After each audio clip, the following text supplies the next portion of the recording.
Hoy iniciamos con la primera parte de la carta a los hebreos.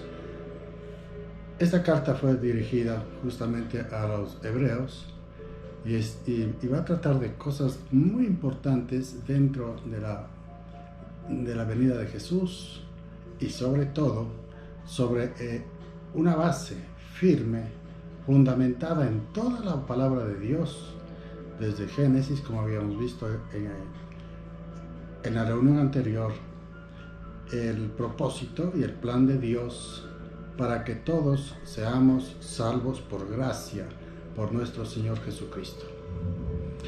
¿A quiénes dirigió esta carta el autor? Es a los hebreos. Es un pueblo judío convertidos al cristianismo. La carta fue dirigida por cuanto estos nuevos convertidos tenían un constante peligro de que nuevamente los vuelvan a judaizar y que continúen con las observancias ceremoniales de la ley que está en el Antiguo Testamento. Ahora bien, el propósito doctrinal del escritor era el de mostrar, hacer notar, hacer un compendio de lo que dice en el Antiguo Testamento como una carta de presentación o una historia, un recuento de lo que significaba el Antiguo Testamento. El Antiguo Testamento fue escrito para hacernos ver que a través de la ley y de las observancias no podíamos agradar a Dios. Y sin embargo, Dios, en su misericordia, vio con urgencia la manera de enseñarnos a nosotros el propósito y el plan de Dios era cambiar la simbología y poner un nuevo templo para que los gentiles podamos caminar en su voluntad. El Antiguo Testamento, por tanto, es un símbolo, es una sombra de un mejor pacto que es en Jesucristo. Por eso es que se llama el Antiguo Pacto o el Antiguo Testamento, el Nuevo Pacto o el Nuevo Testamento. Por estas dos razones, entonces, vamos a ver ciertas cosas que fueron mejoradas a través de la venida de Jesús. ¿Y por qué digo mejoradas? Porque en el Antiguo Testamento relata un acceso, entrada y santidad para el pueblo de judío. Pero la Biblia en Hebreos siempre tiene un término, una palabra en el cual nosotros vamos a ver que es mejor la observancia en la gracia de Jesucristo que hacer cosas agradables en doctrina en cuanto a la manera de llegar a Dios. El nuevo templo, el santuario y el sacrificio representan para el pueblo gentil, para el pueblo no judío, que nosotros somos salvos por gracia.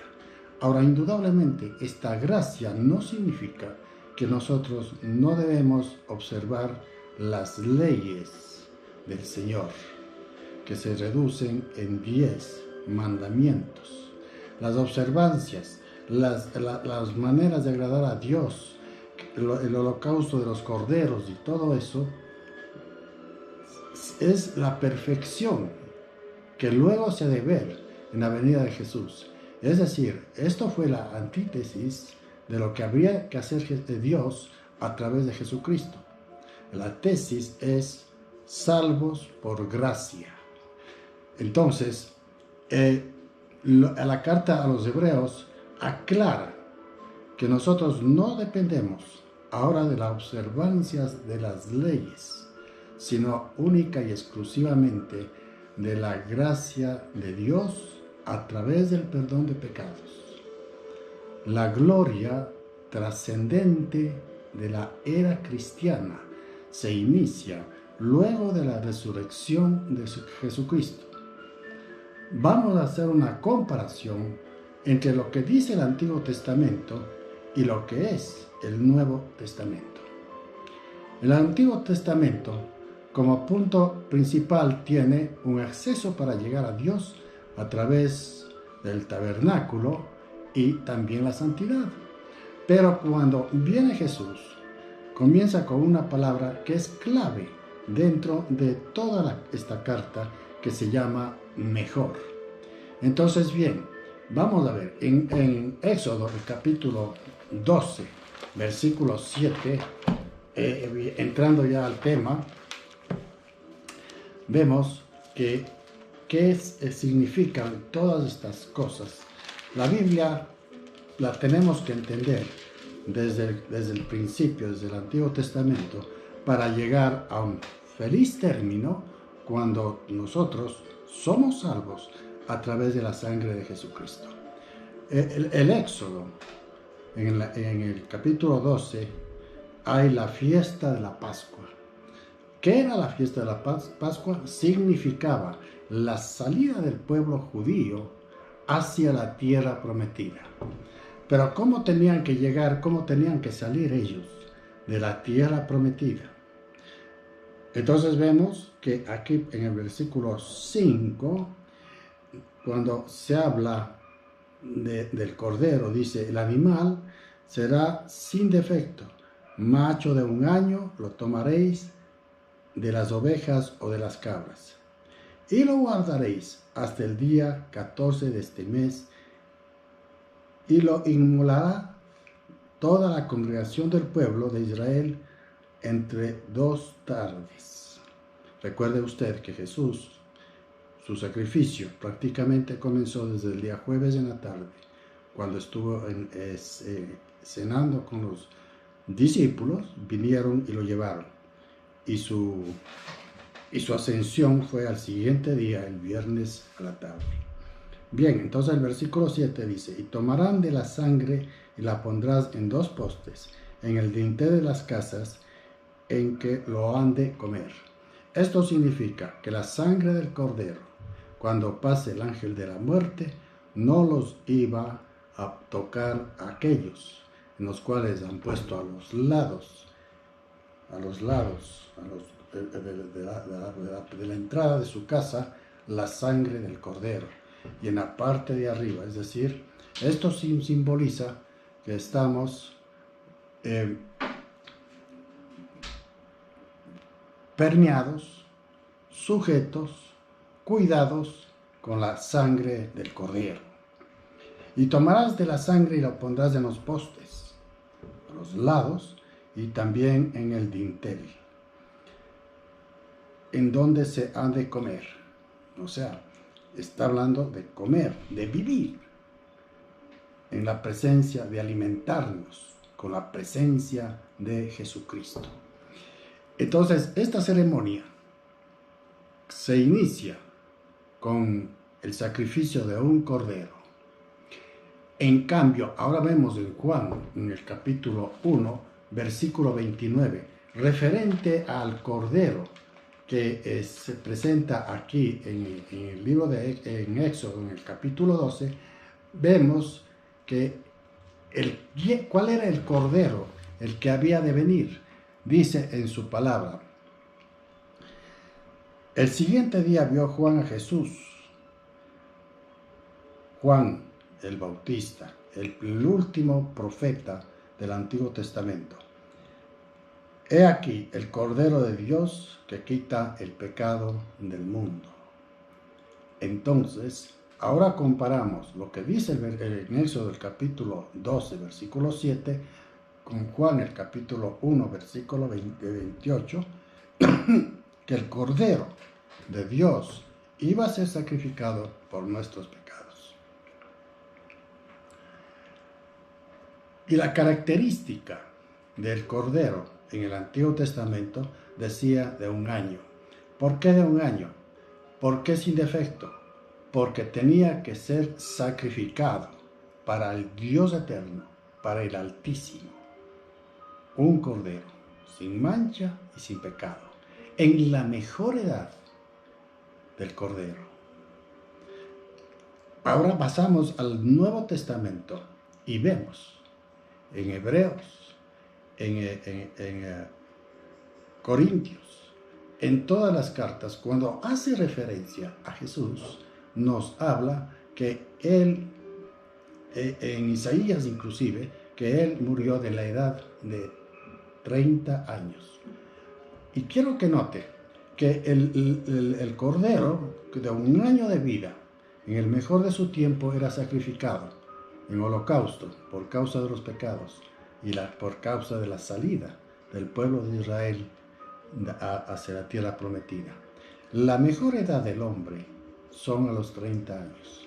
Ese es el mejor tiempo en el cual nosotros vivimos. Los que ya hemos pasado los 30 años, ya prácticamente estamos empezando a descender, a claudicar, a terminar con nuestra vida. Entonces, el mejor tiempo son los 30 años. Por eso Jesús entregó su vida en lo mejor de su edad, por causa de la ceremonia. Ahora pasemos a ver la ceremonia en el Antiguo Testamento. Abra su Biblia en Levítico, el primer capítulo, y vamos a ver, veamos lo que dice en Levítico. Amado hermano, abra su Biblia. No solamente escuche, sino váyase familiarizando con la Biblia, porque es el instrumento que el Espíritu de Dios ha puesto a su pueblo para que estemos constantemente alimentando de su palabra, porque los tiempos cada vez son más confusos. Ahorita en este momento ya no sabemos a quién creer, porque dice en su palabra que Satanás se ha desatado y se desatará en los últimos tiempos para confundir más aún a los escogidos.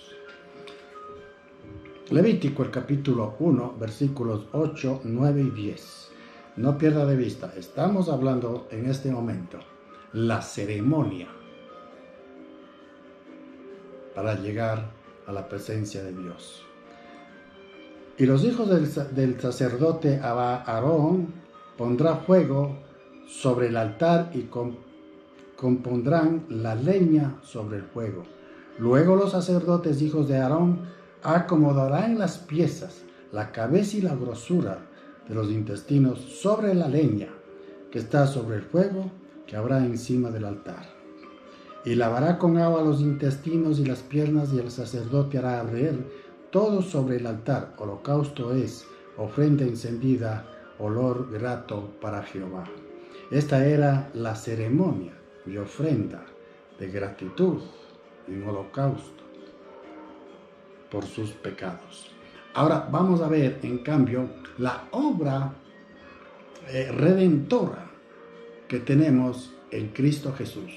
Y esta es para siempre y es perfecta. En Oseas, inclusive en el Antiguo Testamento, vemos que realmente el Señor ya viene anunciando la venida de Jesucristo. Oseas, el capítulo 6, versículo 2, dice: la primera invitación que hace aquí, dice: venid, venid y volvamos a Jehová, porque Él arrebató y nos curará, hirió y nos vendará. Os dará vida después de 2 días. En el tercer día nos resucitará y viviremos delante de Él. Mire con qué precisión Dios nos relata lo que había de suceder cuando venga Jesucristo. Vuelvo a leer: nos dará vida después de 2 días. Y al tercer día Jesús resucitó. En el rescate, día tercero, nos resucitará y viviremos delante de Él. Esta es una profecía de Oseas 600, 700 años antes de la venida de Jesucristo. había leído en Juan 2:19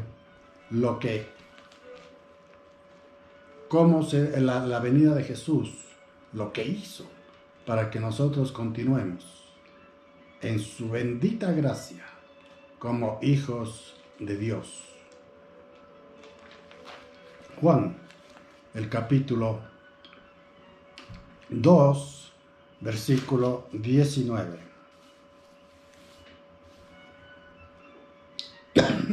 Estamos hablando de la resurrección. Estamos hablando del propósito de Jesús, que para él no fue nada desconocido ni nada nuevo las cosas que le iban a suceder. Con toda autoridad que tenía, con todo el poder del Espíritu de Dios, Jesucristo les dijo: destruid este templo y en 3 días lo levantaré. Y aquí quiero usted que note, quiero que usted note lo que está diciendo Jesús: en 3 días lo levantaré nuevamente el templo. Cuando los fariseos, los sacerdotes, los entendidos en la ley, escucharon esto decir a Jesús, ellos se burlaron.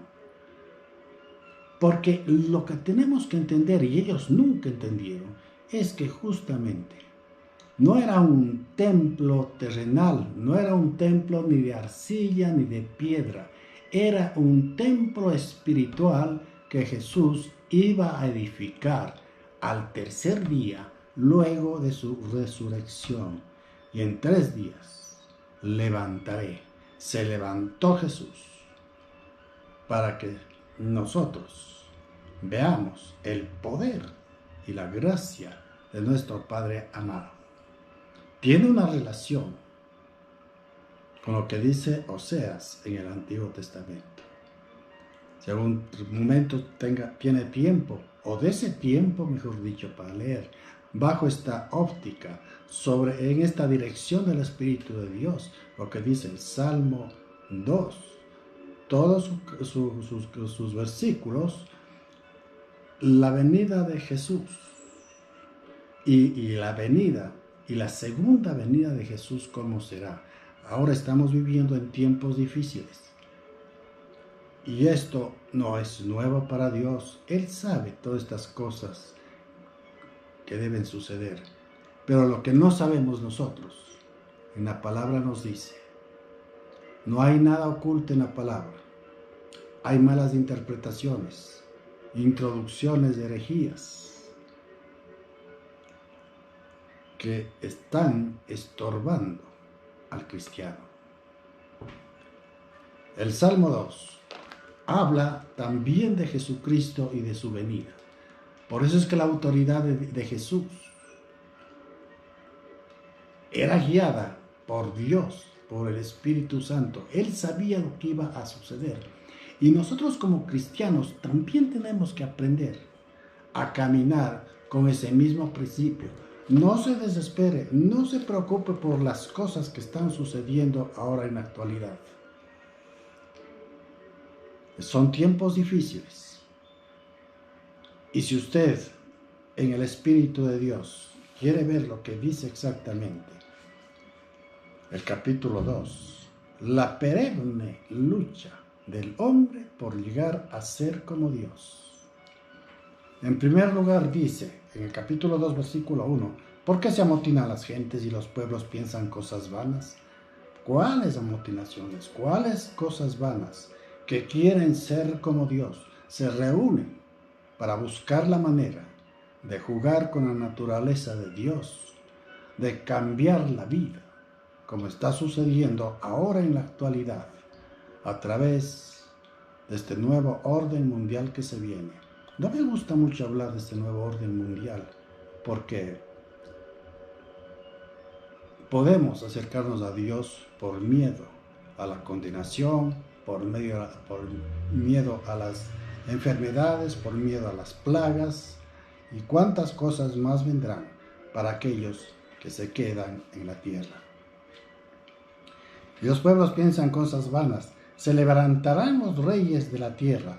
¿Cuáles reyes? Los millonarios, los billonarios, los que tienen poder, los que han alcanzado tanta riqueza que ya no tienen que hacer, y ahora quieren ser como dioses. Y dice, y contra Jehová y contra su ungido, diciendo, pongamos sus ligaduras y echemos de nosotros sus cuerdas. Dios, Jehová, el Eterno, dice, el que mora en los cielos se reirá, el Señor se burlará de ellos, luego hablará a ellos en su furor. En el versículo 7 dice, yo publicaré el decreto, Jehová me ha dicho, mi hijo eres tú. ¿De quién está hablando? De Jesucristo, de quien había de venir 1000 años después de que se escribió este salmo.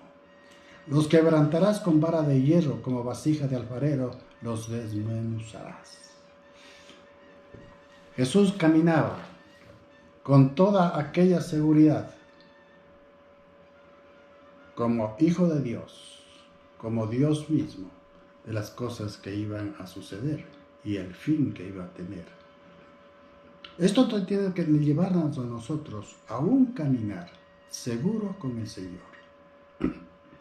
Que ninguna situación que está pasando ahora en la actualidad, terremotos, la naturaleza desorganizada, la humanidad desorganizada, la humanidad rebelada, queriéndose hacer dioses, esto no es nuevo en la palabra de Dios. Y para el cristiano tampoco puede ser nuevo esto. Nosotros sabemos qué es lo que va a venir.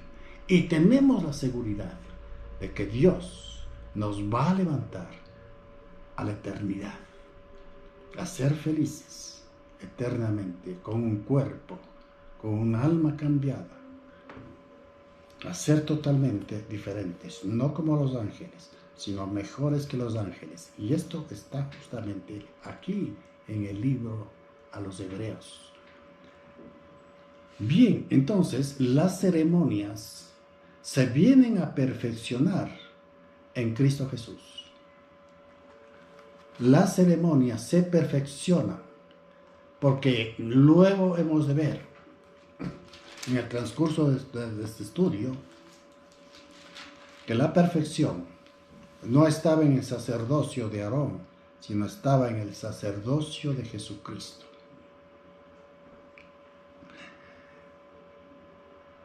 El Señor dice en el Antiguo Testamento para el pueblo judío, el séptimo día santo será. El séptimo día, el mandamiento cuarto de los 10 mandamientos será decretado única y exclusivamente para adorarlo a Dios. El séptimo día. En el séptimo día no podías hacer absolutamente nada, ni prender un fósforo, ni cocinar, ni ir a dar de comer al ganado. Nada se podía hacer en ese tiempo. Tenían que quedarse en la casa descansando, adorando a Dios. Ahí donde estaban. Pero viene Jesús y nos da una mejor relación con Dios a través de su sangre. Esto es importante, hermanos, recordar. Una mejor relación. En el séptimo día tenían que tener 6 días trabajar y el séptimo día descansar. Pero cuando Jesús llega, da un mejor descanso para nosotros, como cristianos, como hijos de Dios. Vamos a ver, en Marcos, el capítulo 2, estamos hablando de guardar el sábado. Cuando el Señor Jesucristo viene y se nos presenta y la perfecciona, los mandamientos de adoración a Dios, los mandamientos que muchas de las veces fueron gravosos, como dice el apóstol Pablo, nos ha servido para que nosotros busquemos ciertamente cómo podemos descansar. Y sabemos que en Cristo Jesús todo descanso, toda buena dádiva viene de Dios. Ellos tenían que estar sujetos a un día, el séptimo día. Recuerde usted, el séptimo día de la semana. ¿Cuál es el séptimo día de la semana? El sábado. Y los fariseos, los legalistas, miraban que los discípulos de Jesús estaban recogiendo espigas en el campo. Pero como ellos andaban atrás con un celo de maligno, buscando la manera de hacerle caer a Jesús, la manera de sostener su religiosidad, Jesús les dice, vamos al versículo 26, Marcos 2:26. Como entró en la casa de Dios, siendo Abiatar sumo sacerdote, y comió los panes de la proposición, de los cuales no es lícito comer, sino a los sacerdotes, y aún dio a los que en él estaban. El rey David, un día de hambre, buscaron qué comer, y entraron y comieron los panes de la proposición. Algo dedicado.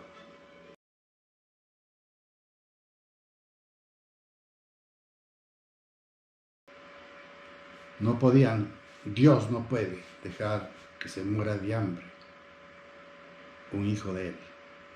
Usted es un hijo de Dios. No lo va a abandonar, no lo va a dejar. Según la ley, no era lícito comer los panes de la proposición. Pero sin embargo, ellos lo hicieron porque tenían hambre. Y agrega Jesucristo, versículo 27, y también les dijo, el día de reposo fue hecho por causa del hombre, y no el hombre por causa del día de reposo. Es decir, Dios estableció un día de descanso para que nosotros, a través de la palabra de Dios, tengamos un descanso físico del alma y un descanso espiritual. Y un descanso espiritual no es no hacer nada. El descanso espiritual es abrir la Biblia y empezar a leer y entender que hay descanso en su palabra, porque hay promesa, porque hay seguridad, no hay angustia, no hay desespero. Versículo 28 dice, y por tanto, el Hijo del Hombre es Señor aún del día de reposo. Aquí muy claramente entendemos, y el Espíritu de Dios lo confirma en nuestras vidas, que el descanso que nosotros debemos tener, esgrimir, es la palabra de Dios y la presencia de Jesús en nuestra vida y el Espíritu Santo morando en nosotros. Ese es el día de reposo. Pero no es un día específico, porque el Señor Jesucristo dice, yo soy el Señor de todos los días. Entonces nosotros no necesitamos esperar un año para llegar a la presencia de Dios. Todos los días, en el momento en donde usted necesite de Él, busque de Él, tenga desespero, tenga consolación en ese momento de dificultad. Todos los días, no tiene que esperar un día específico para que Dios le socorra. El Señor, mi Dios, mi socorro y mi fortaleza es. Cuando esto está metido, impregnado en nuestra vida, entonces nada ni nadie puede sacarnos de la seguridad que tenemos en Dios. Cuando hay inseguridad, es cuando tenemos que clamar a Dios para que Él nos dé seguridad. Jesucristo es el Señor de todos los días, de todos los días. ¿No le parece que esta carta a los Hebreos es una carta que ciertamente ratifica que a través de Jesús podemos ser libres, sin observancias de ceremonias y ritos religiosos que están en el Torá. El Torá son los 5 primeros libros de la Biblia en los cuales los judíos hasta el día de hoy lo leen y siempre están esclavizados a ese tiempo. Nosotros somos libres para adorarle a Dios en el tiempo que sea. Estas son las cosas que Dios ha puesto para que nosotros seamos libres y caminemos con certeza que Jesús es nuestro Señor, que todas estas cosas que estamos oyendo, temblores, terremotos, volcanes, pandemias y todo esto, no son más que inicios de las cosas que están ya mismo por acontecer. Dice el Señor Jesucristo que miremos la higuera. Cuando la higuera empieza a dar hojas, es cuando va a dar ya en tiempo muy próximo frutos. Y estas situaciones que está pasando el mundo,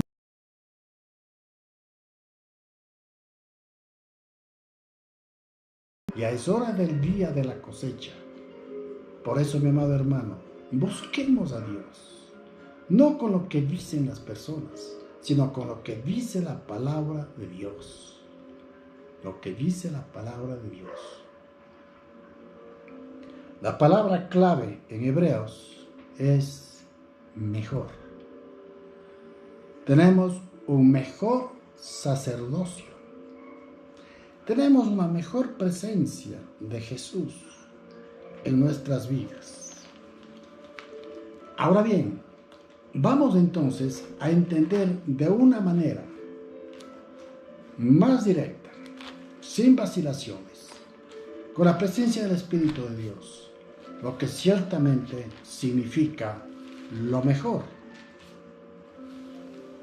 dado para el hombre, por la gracia del Señor, por la sangre de Jesús y con el acompañamiento de su Santo Espíritu en la vida de cada uno de nosotros. Hebreos el capítulo 1, versículo 1. Tome atención cómo Dios habla. Dios, habiendo hablado muchas veces y de muchas maneras en otro tiempo a los padres por los profetas. Es decir, ninguna circunstancia que sucede en la creación, en el mundo, en su vida, nada es desconocido para Dios. Dios es un eterno, omnipresente, que conoce pasado, presente y futuro. Dios es de hoy, no es de ayer, ni será para mañana. Dios, por ser espíritu, es hoy. En Él no hay tiempo. Hablando de muchas maneras, dice el Señor, versículo 2 ahora, en estos postreros días nos ha hablado por el Hijo, a quien constituyó heredero de todo, y por quien asimismo hizo el universo. Dios hizo el universo. ¿A través de qué? Dios pensó, y cuando dijo, voy a hacer el verbo, la palabra, lo hizo. Y la palabra de Dios es Jesucristo, hecho carne. Constituyó heredero de todo, por quien asimismo lo hizo el universo. Es decir, Jesús, Dios en la carne, no fue la opción de última hora. Dios estableció todas estas cosas que iban a suceder. Dice el versículo 3, el cual siendo el resplandor de su gloria. El resplandor de su gloria. ¿Cómo podemos entender el resplandor de su gloria? Imagínense, aquí hay una luz y el resplandor de esa luz posiblemente en alguna parte de mi cara resplandece.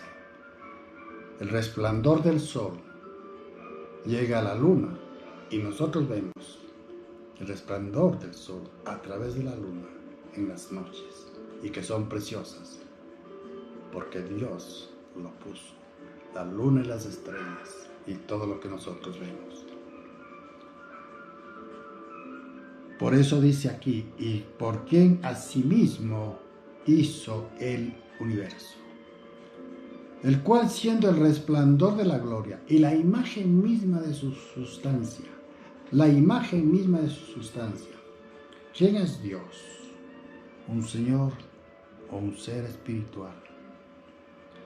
El Señor de los ejércitos, el Señor dueño y amo de todas las cosas, visibles e invisibles, creadas por Él.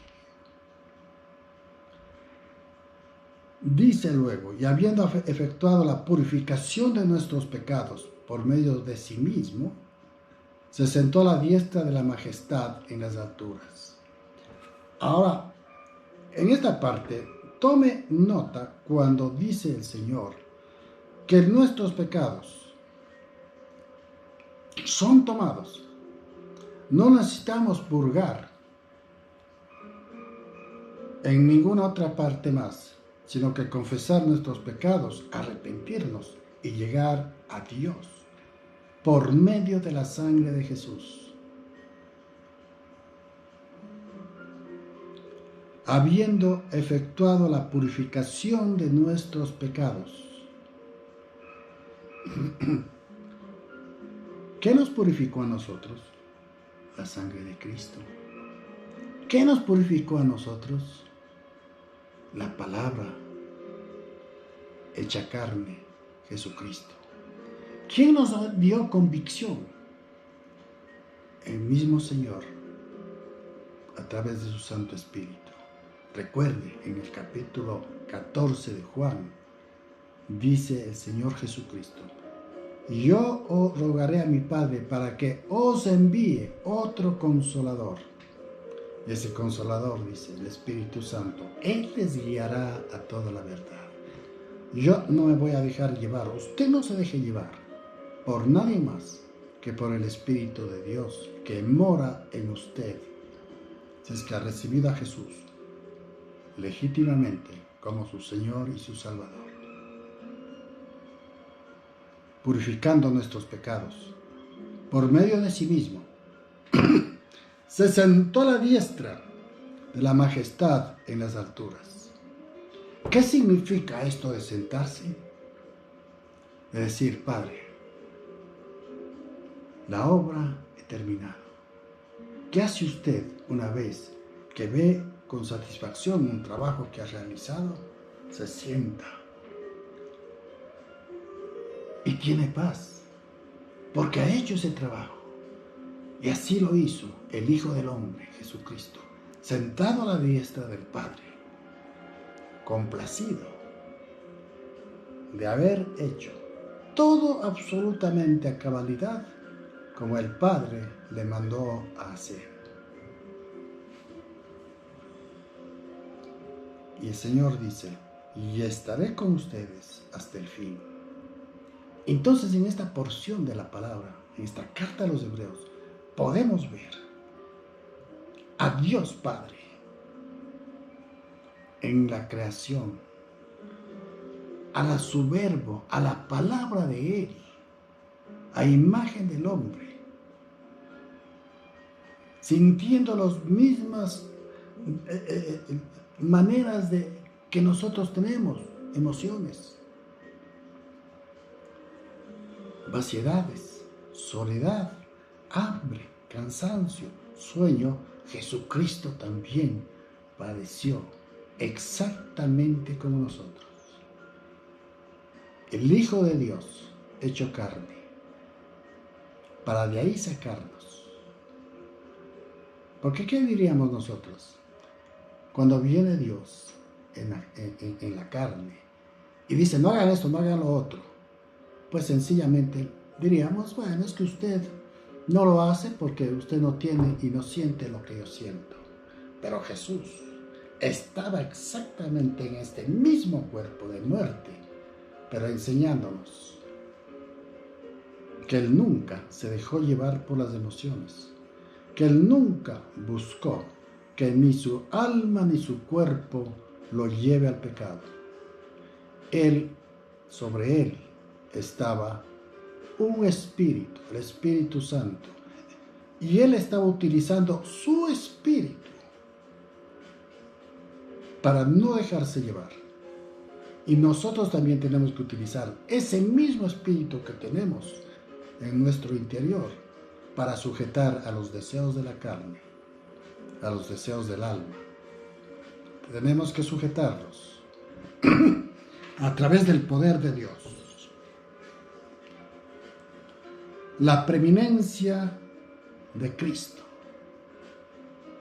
El Cristo preparado para enseñarnos que nuestras armas no son carnales, sino son espirituales. Porque la carne a la final se cansa. Porque nuestro corazón a la final puede volver a su vida anterior. Pero en el Espíritu de Dios vamos a seguir caminando en el plan y en el propósito del Señor.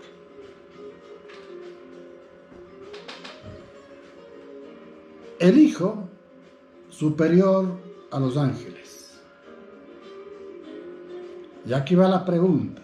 Porque ¿cuál de los ángeles dijo Dios jamás, mi hijo eres tú, yo te he engendrado hoy? La pregunta es, ¿yo dije a algún ángel, dice el Señor, si he dicho, tú eres mi hijo? La respuesta es obvia, no has dicho que ningún ángel sea tu hijo.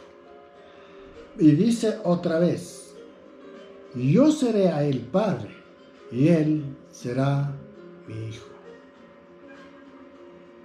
Y otra vez cuando introduce al primogénito en el mundo dice, adórenle todos los ángeles. Vamos a 2 Timoteo, el capítulo 2, versículo 12. 2 Timoteo, el capítulo 2, versículo 12. Vamos al 11, 12 y 13. Palabra fiel es esta. Si somos muertos con Él, también viviremos con Él. Si sufrimos, también reinaremos con Él. Si le negáramos, Él también nos negará. Si fuésemos infieles, Él permanece fiel. Él no puede negarse a sí mismo. Tome atención aquí. Somos muertos con Él. También vivimos con Él. Hemos sacrificado. Y estamos sacrificando a día nuestra alma, nuestra manera de ser, cohibiendo unos deseos que son carnales, deseos de la mente, para que Dios rija y controle nuestra vida.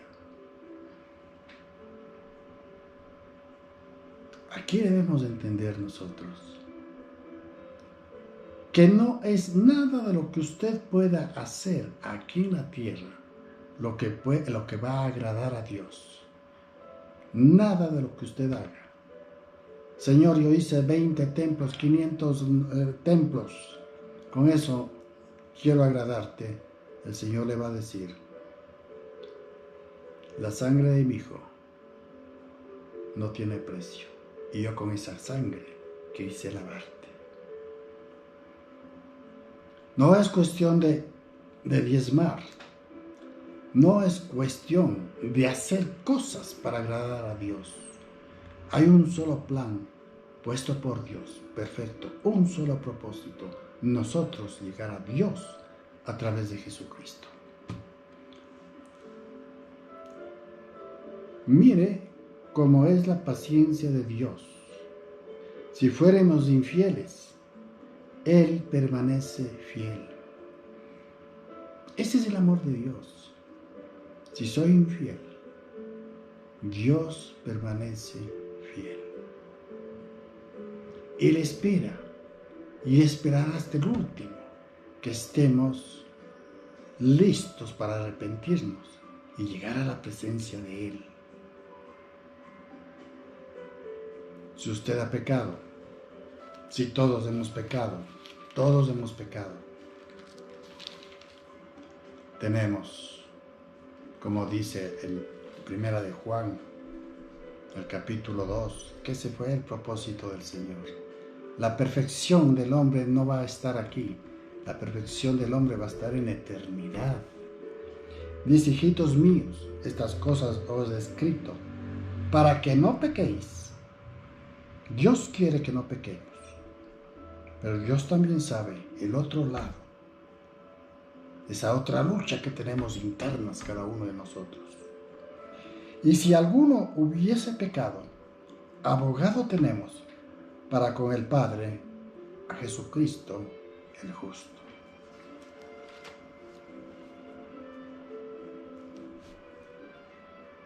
No vamos a ser levantados.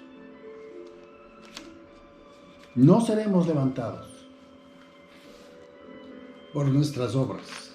Somos levantados a través de la sangre de Jesús. No vamos a llegar al Padre por un purgatorio.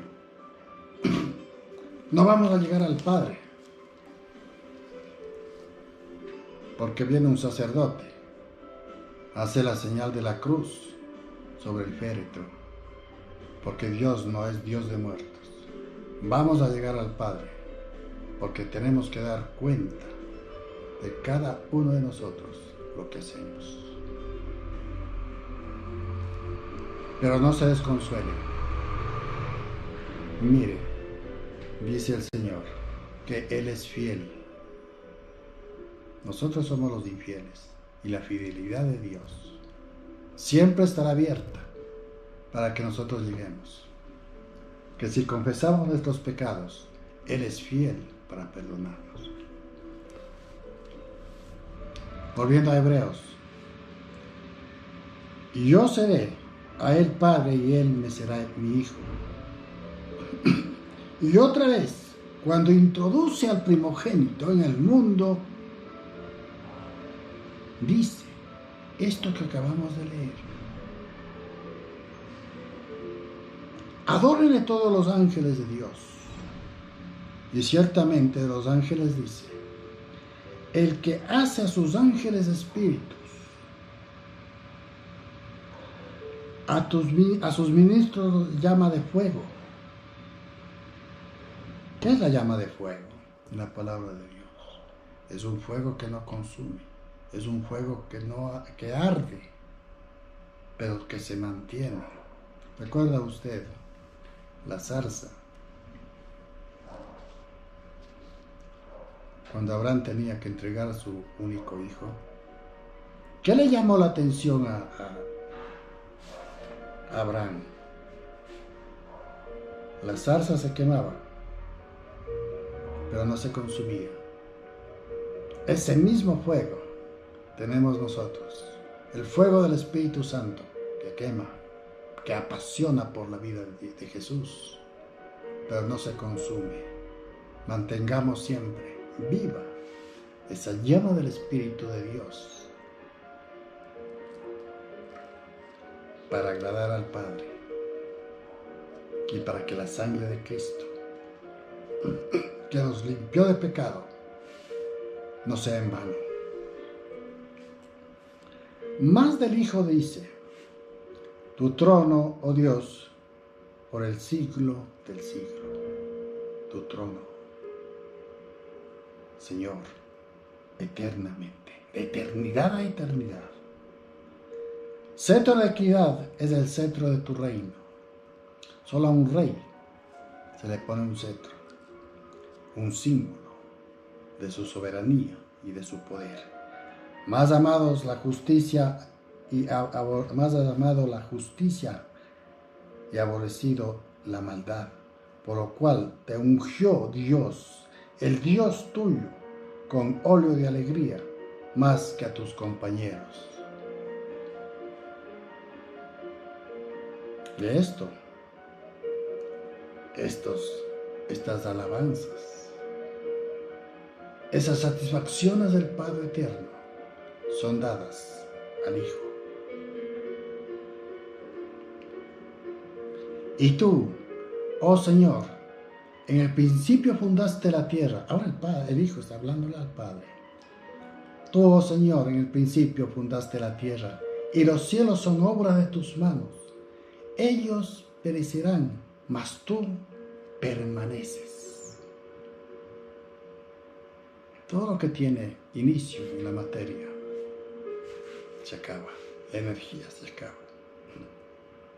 Pero Dios es eterno. Y todos ellos envejecerán como una vestidura. La creación se envejecerá como una vestidura.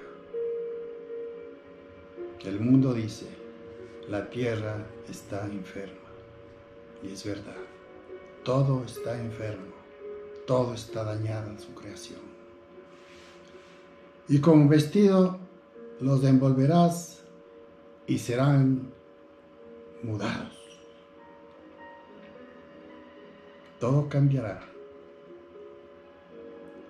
cuando llegue la presencia de Dios. Pero mientras llega, nosotros tenemos que estarnos preparando día a día. Cuando creemos que todo está perdido, tenemos que volver a levantar nuestros ojos, levantar nuestro espíritu y saber que todo, absolutamente todo, para Dios es conocido. Todo. Pues ¿a cuál de los ángeles dijo Dios jamás? Siéntate a mi diestra, hasta que ponga a tus enemigos por estrado de tus pies. A ningún ángel, a ninguna creación, Dios le dijo, siéntate a mi diestra. Pero al Hijo lo dijo. Y vemos en Apocalipsis que Jesús está a la diestra del Padre. No está a la izquierda, está a la diestra. Es el Hijo del Hombre, a la derecha del Padre Eterno. Cuando usted y yo lleguemos a la presencia de Dios, acuérdese, el Señor Jesucristo cuando estuvo aquí, en la tierra, en la carne, y ahora está en espíritu, Él dijo, mis ovejas oyen mi voz, y yo conozco las ovejas, la voz de las ovejas. Qué grato. Cuando usted está en un desespero, Señor Jesús, socórreme. Desde lo alto el Señor Jesucristo está escuchando y sabe y identifica su voz. Ellos oyen mi voz y yo oigo la voz de ellos. No estamos solos. No es un Dios muerto. Cristo ha resucitado y el Espíritu, por ser Espíritu, no envejece ni cambia la manera de pensar. Aquí está la presencia del Señor. La vida, nuestra vida, está en sus manos. No nos dejemos llevar por novelerías, por cosas que no están escritas en la Biblia, o por versículos entresacados para hacer doctrina de hombres. Busquemos el calor, la presencia de Dios a través de su Santo Espíritu, para que nos formemos y pensemos que Dios tiene el control de nuestras vidas, del universo, de todo lo creado, de lo invisible e invisible. Dios tiene cuidado.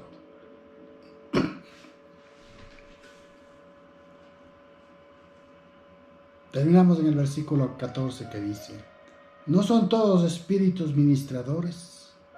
¿Cuáles? Los que revelan la palabra de Dios. Los ángeles. Los ángeles son seres espirituales que muchas veces se transforman en humanos.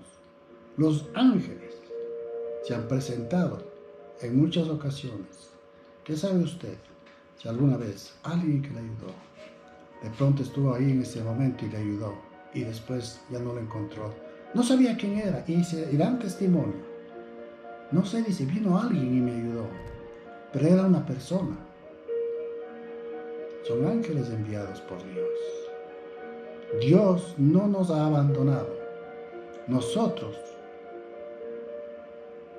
a veces estamos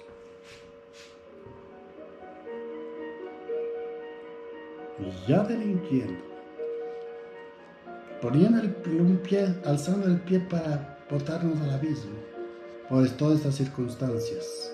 Pero esto es por causa del desconocimiento de la palabra de Dios.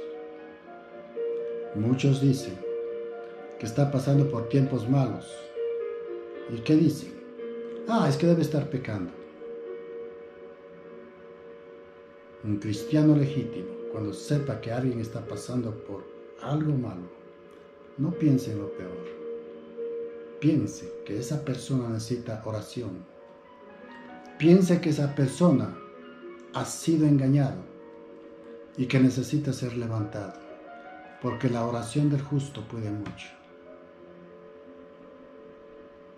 Empecemos a caminar en el Señor con un celo de amor profundo a Dios.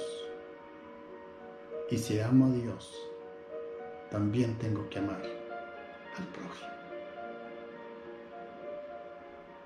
Hemos visto